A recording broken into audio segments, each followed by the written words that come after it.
एक जो रूल है, प्रावधान है, जो एक्ट के अंतर्गत रूल बनता है, जो स्टैट्यूटरी रूल होता है, कोई गाइडलाइन नहीं, कोई चिट्ठी नहीं, उसके अंदर कहा है अंतर्गत कि पोस्टल बैलेट्स की गिनती पहले ली जाएगी, यानी ईवीएम की गिनती के पहले पोस्टल बैलेट्स की गिनती ली जाएगी। ये रूल 54A में लिखा है स्पष्ट रूप से।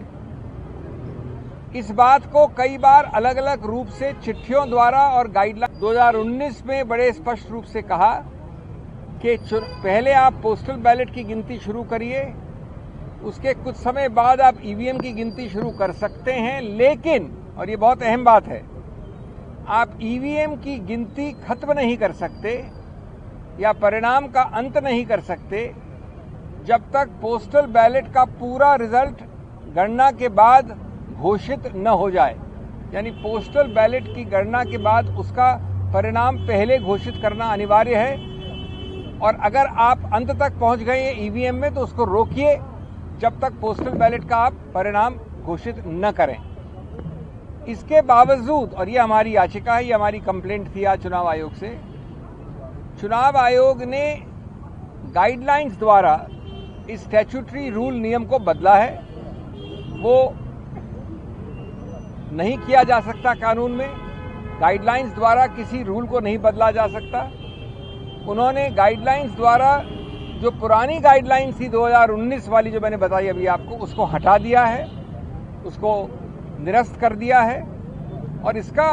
बड़ा सरल और सीधा परिणाम ये होता है कि ईवीएम की पूरी गणना हो जाए अंत तक, तब तक भी पोस्टल बैलेट की निर्णय की घोषणा करना अनिवार्य नहीं रहा है।